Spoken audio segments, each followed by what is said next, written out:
स्वागतम। मैं रश्मि कुमारी सरस्वती विद्या मंदिर रिंग बाज सीतामढ़ी से कक्षा 10वीं के भैया बहनों के लिए संस्कृत का तृतीय पाठ जिसका नाम व्यामः सर्वदा पथ्य है उसे लेकर आप सभी भैया बहनों के समक्ष उपस्थित हुई हूँ। व्यामः सर्वदा पथ्य अर्थात व्यायाम हमारे लिए हमेशा लाभकारी होता है, हमारे शरीर को हमेशा लाभ देता है। इससे हमारा शरीर स्वस्थ भी रहता है। कहा भी गया है कि स्वस्थ शरीर में ही स्वस्थ मस्तिष्क का निवास होता है। अब हम लोग पाठ परिचय के बारे में कुछ जानते हैं कि यह पाठ कहाँ से लिया गया है। प्रस्तुत पाठ आयुर्वेद के प्रसिद्ध ग्रंथ सुश्रुत संहिता के चिकित्सा स्थान में वर्णित 24वें अध्याय से संकलित है। आयुर्वेद को पंचम वेद भी माना जाता है। आयुर्वेद के अनुसार आयुर्वेद में यह लिखा गया है कि पहला सुख निरोगी काया अर्थात अगर हमारा शरीर निरोग हो तो वही हमारे लिए सबसे बड़ा सुख है। इस शास्त्र के अनुसार यह भी कहा गया है कि व्यायाम करने वाले व्यक्ति से रोग उसी तरह से दूर रहते हैं जैसे कि गरुड़ से सांप।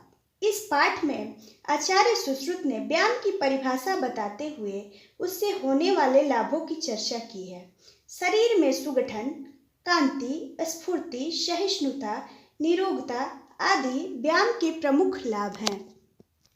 इस पाठ को पढ़ाने का उद्देश्य यह है कि भैया बहनों को आचार्य सुश्रुत के द्वारा प्रतिपादित व्यायाम एवं क्रियात्मक योग के महत्व को समझाना, व्यायाम से तन, मन एवं शुद्ध बुद्धि की शुद्धता पर बल देना, व्यायाम से भोजन के सुपच व शारीरिक सौष्ठव का प्रतिपादन करना, देश, काल एवं परिस्थिति के अनुसार ही व्यायाम करने पर बल देना, शक्ति व सामर्थ्य से अधिक व्यायाम करने से बचना अर्थात व्यायाम अपना सामर्थ्य देख करके ही करना चाहिए। व्यायाम हमारे लिए लाभकारी होता है, इसलिए हमें भी प्रतिदिन व्यायाम करना चाहिए।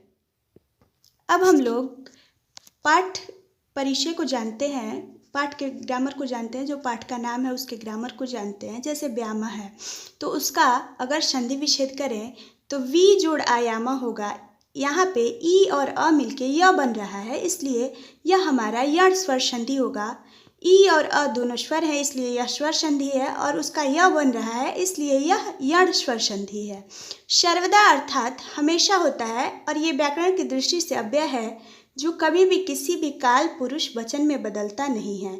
पथ्य यानी लाभकारी होता है अर्थात व्यायाम हमारे लिए हमेशा लाभकारी यानी लाभ देने वाला होता है। अब हम लोग पाठ का पहला श्लोक देखते हैं। पहला श्लोक है शरीर आयास जननम कर्मम व्यायाम संगीतम। शरीर आयास जननम कर्मम व्यायाम संगीतम तत्कृत्वा तु सुखम देहम विमृदनीयात् समन्ततः। शरीर आयास जननम कर्मम व्यायाम संगीतम तत्कृत्वा तु सुखम देहम विमृदनीयात् समन्ततः। अब हम लोग इसके कुछ शब्दार्थों को जानते हैं। जो कठिन वर्ड हैं उनके अर्थ को जानते हैं। आयास जननम अर्थात परिश्रम से प्राप्त या उत्पन्न, परिश्रम से जो प्राप्त होता है या उत्पन्न होता है। जन्नम यानी उत्पन्न होना होता है। संगीतम अर्थात कहा गया है। विमृदनीयात् मालिश करनी चाहिए। समन्ततः सब ओर से। अगला है तू अर्थात तू। अब हम लोग इसके अर्थ को देखते हैं। शरीरा आयास जननम कर्म व्यायाम संगीतम तत्कृत्वा तु सुखम देहम विमृदनीयात् समन्ततः अर्थात शरीर के परिश्रम से संबंधित, शरीर के परिश्रम से उत्पन्न कर्म को ही व्यायाम कहा जाता है। जो काम शरीर के मेहनत से होता है, शरीर के परिश्रम करने से होता है, उसे ही हम व्यायाम कहते हैं। उसे करके शरीर को तो सुख मिलता है, यानी व्यायाम करते हैं तो शरीर को सुख प्राप्त होता है, शरीर हमारा स्वस्थ रहता है। अतः अर्थात इसलिए सब ओर से शरीर की मालिश करनी चाहिए। शरीर के मेहनत से किए गए काम को ही व्यायाम कहा जाता है। उसे करके शरीर को तो सुख मिलता है, इसलिए हमें सब ओर से शरीर की मालिश करनी चाहिए। अब हम लोग इसका व्याकरण देखते हैं। जैसे कि संधि विच्छेद है, शरीरा आयास जननम, इसका संधि विच्छेद करें तो हमारा होगा शरीर जोड़ आयास जननम।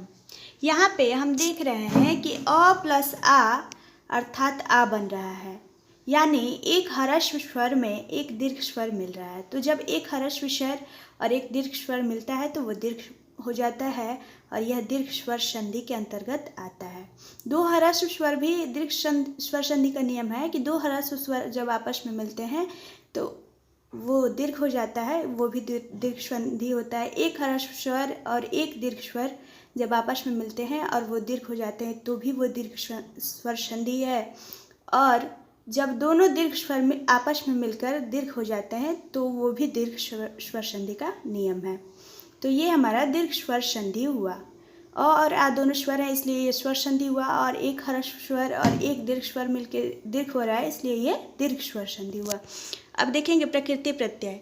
जैसे जन्नम वर्ड है तो उसका जन जोड़ ल्यूट होगा, जैसे ऐसे ही होगा। पठनम रहेगा तो पठ जोड़ ल्यूट, ऐसे ही इस पे कितना वर्ड बन सकता है। लेखनम रहेगा तो लिख जोड़ ल्यूट। संगीतम जो वर्ड है उसमें अगर प्रकृति प्रत्यय विच्छेद देखें तो सम जोड़ ज्ञा जोड़ कत होगा। कृत्वा का प्रकृति प्रत्यय विच्छेद क्री जोड़ कत्वा होगा। कत्वा अर्थात करके होता है। यहाँ देखिए समास विग्रह, शरीरा आयास जननम, इसका अर्थ हमने समझा शरीर के मेहनत से संबंधित या उत्पन्न, शरीर के मेहनत से उत्पन्न। तो शरीर के यानी षष्ठी विभक्ति का के की संबंध कारक का चिन्ह होता है। तो हमने शरीर में षष्ठी विभक्ति लगा दिया कि शरीरस्य आयास जन्नम, यानी शरीर के मेहनत से संबंधित। यहाँ पे षष्ठी विभक्ति लगी हुई है और शरीर की यहाँ पे बात नहीं की जा रही है, उसके मेहनत से जो काम हो रहा है, उसके मेहनत से जो संबंधित काम है उसकी बात की जा रही है। तो अंतिम पद प्रधान भी है और षष्ठी विभक्ति लगी हुई है, इसलिए यह हमारा षष्ठी तत्पुरुष समास हुआ। तत्पुरुष समास में अंतिम पद प्रधान होता है। देह सुखम, अगर एक में मान लीजिए कि यहाँ पे सुखम देहम है, अगर उसको हम लोग देह सुखम लिखते हैं तो इसका अर्थ हमने समझा शरीर का सुख। देह जो है वो शरीर का पर्यायवाची शब्द है, तो कह रहा है कि देह का सुख। तो देह का सुख का के की षष्ठी विभक्ति का चिन्ह है, इसलिए हमने इसमें षष्ठी विभक्ति लगा दिया, देहस्य सुखम। और सुख की बात हो रही है, शरीर की बात नहीं हो रही है, इसलिए अंतिम पद प्रधान हुआ, इसलिए यह षष्ठी तत्पुरुष समास हुआ। यहाँ पे समन्ततः जो वर्ड है जिसका हमने अर्थ लिखवाया है सब ओर से, उसका अगर हम लोग पर्यायवाची शब्द जाने तो परितः हो जाएगा, सर्वतः हो जाएगा। परितः यानी चारों ओर और सर्वतः यानी सब ओर। है शरीरो उपचयः कांति गात्राणां सुविभक्तता। शरीरो उपचयः कांति गात्राणां सुविभक्तता दीप्ताग्नित्वं न आलस्यं स्थिरत्वं लाघवं मृजा। शरीरो उपचयः कांति गात्राणां सुविभक्तता दीप्ताग्नित्वं न आलस्यं स्थिरत्वं लाघवं मृजा। अर्थ अब इसके जो कठिन वर्ड हैं, इस श्लोक में जो कठिन वर्ड हैं उसको पहले हम लोग शब्दार्थों के माध्यम से उसका अर्थ जानते हैं। जैसे कि शरीरो उपचय है, शरीर की अभिवृद्धि यानी शरीर का बढ़ना, शरीर की वृद्धि, जिसका अर्थ होता है शरीर का बढ़ना, शरीर की वृद्धि। कांति अर्थात चमक। गात्राणाम अंगों की, गात्रम अगर सिंपल कहें तो वो शरीर का पर्यायवाची शब्द कहा जाता है। गात्राणाम कहेंगे तो अंगों की यानी शरीर के अंगों की। सुविभक्तता शारीरिक सौंदर्य यानी शारीरिक सुंदरता। अगला है दीप्ताग्नित्वम यानी जठराग्नि का प्रदीप्त होना यानी भूख लगना। लाघवम हल्कापन। मृजा शारीरिक स्वच्छता। अब हम लोग इस श्लोक के अर्थों को जानते हैं। जैसे शरीरो उपचय कांति गात्राणाम सुविभक्तता। श्लोक है शरीरो उपचय कांति गात्राणाम सुविभक्तता दीप्ताग्नित्वं न आलस्यम स्थिरत्वं लाघवं मृजा। अर्थात व्यायाम करने से शरीर की वृद्धि यानी शरीर का बढ़ना, शारीरिक अंगों की चमक तथा संपूर्ण शरीर का सौंदर्य बढ़ता है यानी सुंदरता बढ़ती है। जठराग्नि का प्रदीप्त होना यानी भूख लगना, व्यायाम करने से भूख भी लगता है। आलस्य नहीं होना अर्थात आलसी नहीं होना, या किसी काम को करने में आलस्य नहीं होना अर्थात आलस्य की समाप्ति हो जाती है, स्थिरता आ जाती है, शरीर सुगठित हो जाता है। हल्कापन यानी वजन भारी नहीं होता है, शरीर का वजन हल्का हो जाता है, तथा शरीर की स्वच्छता भी व्यायाम से ही होती है। व्यायाम करने से शरीर बढ़ता है, शारीरिक अंगों की चमक बढ़ती है, संपूर्ण शरीर का सौंदर्य यानी सुंदरता बढ़ता है। जठराग्नि का प्रदीप्त होना यानी भूख लगना, व्यायाम करने वाले व्यक्ति को भूख भी अधिक लगती है। आलस्य नहीं करना, उसका आलस्य समाप्त हो जाता है, वह किसी भी काम में आलस्य नहीं करता, उसके शरीर में सुगठता आती है यानी शरीर सुगठित होता जाता है, स्थिरता आती है। हल्कापन यानी स्थिरता से लेंगे कि उसका मन स्थिर रहता है, दिमाग स्थिर रहता है, किसी काम को करने में मन लगता है। हल्कापन यानी उसका वजन नहीं बढ़ता है, उस व्यक्ति का ज़्यादा वजन नहीं होता है जो व्यायाम करता है। वजन को कम करने के लिए भी लोग व्यायाम करते हैं, तथा शरीर की स्वच्छता भी व्यायाम से ही होती है। अब हम लोग इसका व्याकरण देखते हैं, जैसे संधि विच्छेद। शरीरो उपचयः, शरीर जोड़ उपचयः, यहाँ पे अ और उ मिलके ओ बना है, ये भी स्वर संधि है। कांति गात्राणाम, कांतिर्गात्राणाम, यहाँ विसर्ग संधि है। कांति ही जोड़ गात्राणाम, इसका संधि विच्छेद होगा, विसर्ग का र बन रहा है इसलिए ये विसर्ग का रत्वम होगा। दीप्ताग्नि त्वम नालस्यम, इसका संधि विच्छेद होगा। दीप्त जोड़ अग्नित्वम जोड़ अनालस्यम, दीप्त जोड़ अग्नित्वम जोड़ अनालस्यम। अब यहाँ पे समास विग्रह देखते हैं, जैसे शरीरो उपचयः वर्ड है तो हमने इसका अर्थ लिया शरीर का बढ़ना। शरीर का बढ़ना का जो चिन्ह है वो संबंध कारक का है इसलिए, और अंतिम पद प्रधान भी है, बढ़ने के बारे में बात की जा रही है, शरीर की बात नहीं की जा रही है। तो कह रहा है कि शरीरस्य उपचयः, यानी षष्ठी विभक्ति लगाएंगे तो शरीरस्य हो जाएगा, शरीर का बढ़ना। यहाँ अंतिम पद प्रधान है और इसमें षष्ठी विभक्ति लगी हुई है इसलिए यह षष्ठी तत्पुरुष हुआ।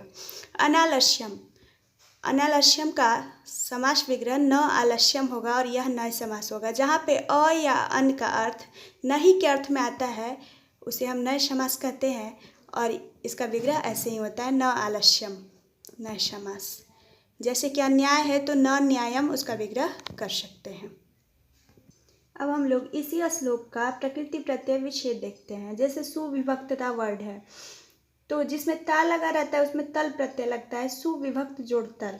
लेकिन शर्त ये है कि जब धातु होता है, जैसे गता वर्ड है तो उसमें कत प्रत्यय लगता है, कत जो टाप होता है वो स्त्रीलिंग के लिए आता है। लेकिन यहाँ पे धातु नहीं है, वर्ड है, शब्द है, तो जब शब्द रहेगा और ता आएगा तो हम तल प्रत्यय का यूज करेंगे। जैसे कि जनता है, मानवता है, तो मानव जोड़ तल मानवता हो जाएगा, जन जोड़ तल जनता हो जाएगा। स्थिरत्वम, स्थिरत्वम, वैसे ही स्थिर जोड़ त्व स्थिरत्वम होगा, और एक तब्यत प्रत्यय होता है उसमें भी त्वम लगता है, जैसे क्री जोड़ तब्यत कर्तव्यम।